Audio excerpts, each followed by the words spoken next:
All right, everybody. Once again, my name is Tanya Hertz, and I am your instructor for this segment on legal forms of business ownership. And we're going to go through the most common structures.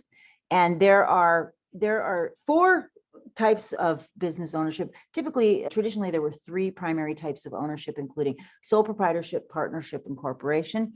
There's the newest, and I say new, but it's actually been around for over 15 years now. The newest form of business ownership is an LLC.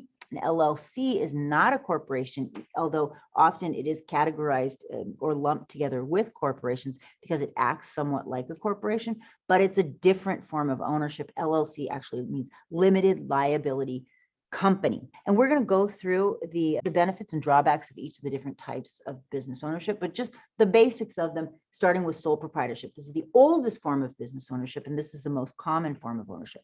Sole proprietorship is when one person owns the business. One person owns everything that the business owns, and everything that the business owns belongs to that one person. There's no separation between the business and the owner. That's a sole proprietorship. If you were to start a business today and you did no paperwork, you just decided, I'm a freelancer, I'm going to start this company, you'd be a sole proprietor. The second type of business ownership is a partnership. And a partnership is very much like a sole proprietorship, except you can't have a sole proprietorship if there's only one person. You need to have more than one person. So whenever you have more than one person, the default condition in that relationship is a partnership. A partnership is very much like a sole proprietorship in that all of the liabilities, the encumbrances, and the profits and the assets of the business are combined with the owners.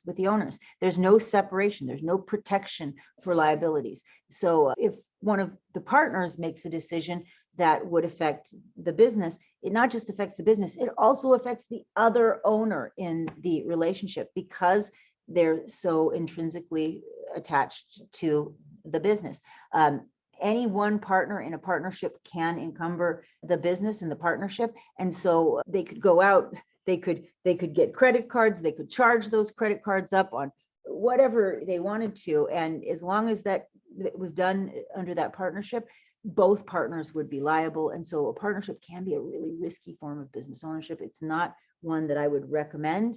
There are better forms of ownership if you're starting with another human being, including the corporate structure. A corporation is a legal structure where the business is wholly separate from the business owners. Starting a corporation is almost like having a kid. It has its own identity, its own corporate identity. It has its own name. It has its own, not a social security number, but it has its own business identity number.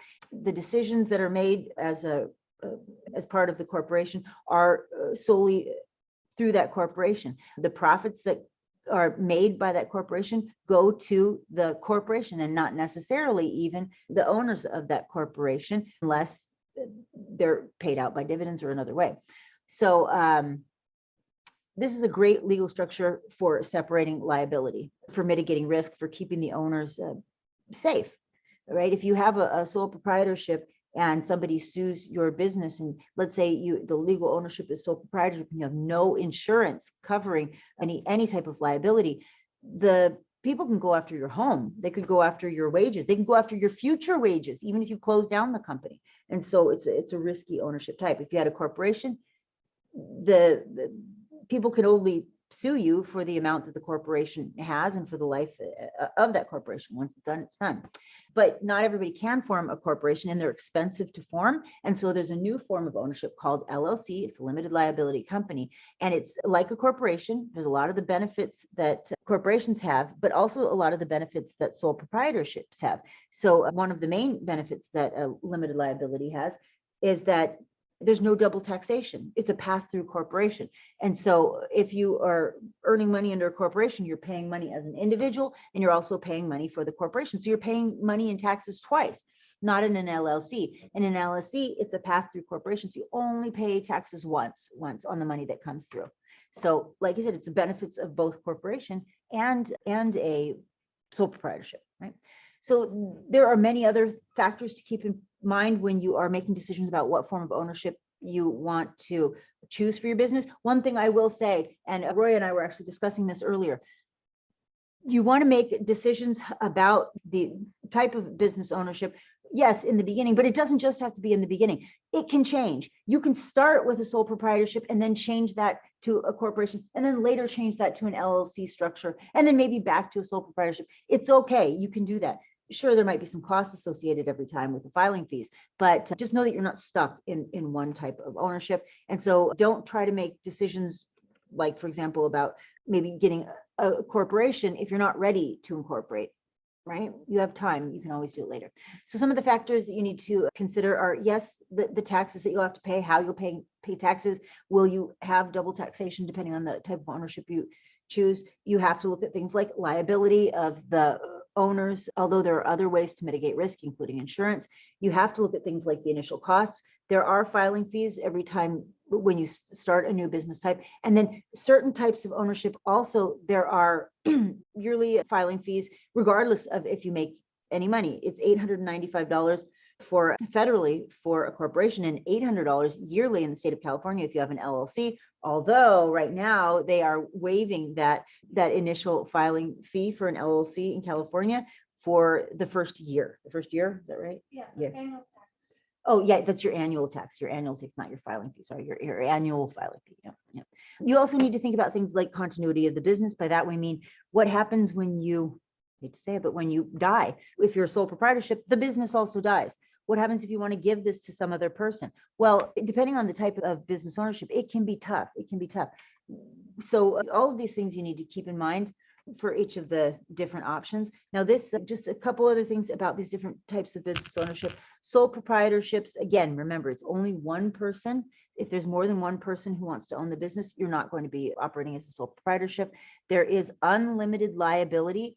The liability that the business has on the part of the owner extends beyond the owner's investment in the business. So you could potentially lose a lot more money than just the money that you've invested, unlike the other types that we talked about.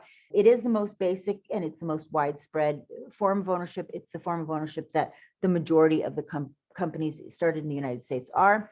And remember, as a sole proprietor, you're typically only taxed once. There are benefits and drawbacks. Don't think that because you have unlimited liability in a sole proprietorship, I'm telling you, never start a sole proprietorship. There are times when it makes sense to start a sole proprietorship. It's easy to start. The costs are virtually nil. There's very few government regulations. You as the owner have all the decision-making abilities. Nobody's going to be able to tell you what to do. And you also earn all of the profits. They go directly to you, to no one else. Now, as a sole proprietorship, you're not going to be able to raise angel funds, for example, or venture capital funds, even more so. It's going to be hard to raise money. It's going to be hard even to get a loan from the bank, even with several years operating as a sole proprietorship. You are working by yourself. It can be stressful. It can be morally taxing. It can be depressing working by yourself.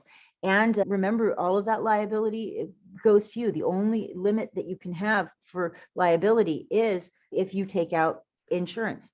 So that's why people do bring on partners and partnerships. Now, it mitigates against some of the things like being lonely or working alone. You can bring on a friend, but it can have a tremendously detrimental effect on the relationship with that friend if and when things go wrong in a business, and things do. Having those extra people there in the relationship and having their input, their ideas is amazing. It can be extremely helpful, but that form of ownership still probably isn't the best form of ownership to take, even if you are bringing on a partner, because you still have unlimited liability in the lawsuits, but it's not just your own and your business's liability, it's also the other person's potential for liability. And like I said before, partners are fully responsible for all debts and any contracts signed by any of the partners.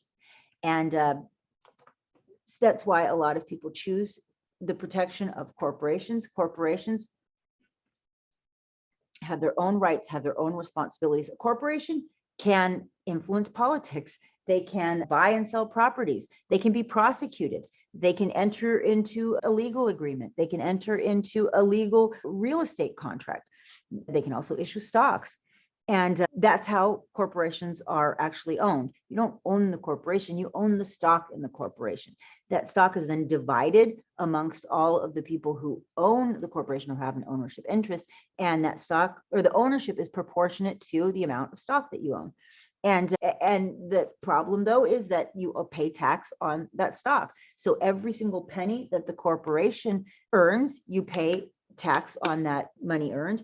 And then again, every single penny that you earn in dividends from the shares that you own, the percentage of the company that you own, you again pay tax on it.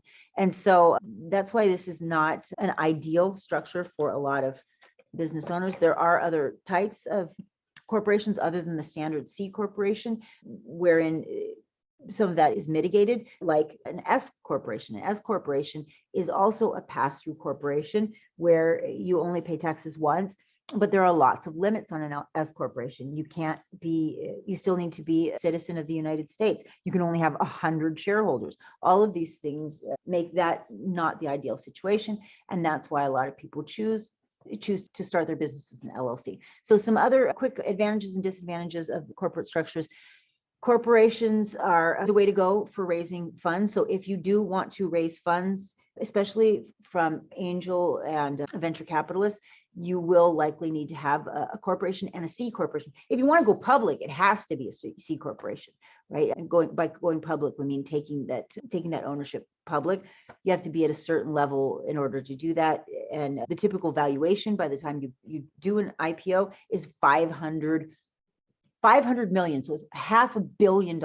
So you can see that's when it gets really large. You don't need to right now have your business under the C Corp status just because you're hoping someday to get there. You can always change it later, right? They're expensive to start. They're expensive to maintain. There's a lot of regulations. You have to have a board of directors. You have to have a board of advisors. You have to meet regularly.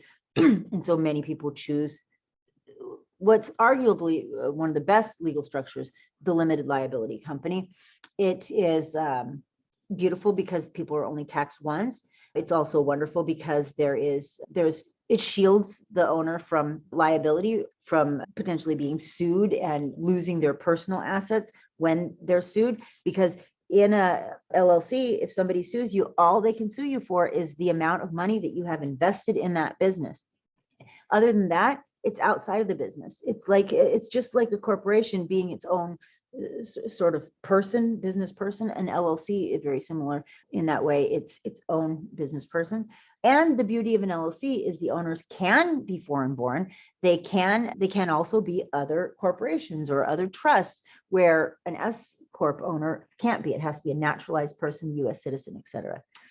And there's no limit on the amount of members. So this chart just compares each of the forms of business ownership amongst one another. And I showed that very beginning slide, all of the considerations that you have to take into account. This takes into account those considerations like profits, voting, the life of the structure, how you pass it on, how you capitalize or raise money from outsiders.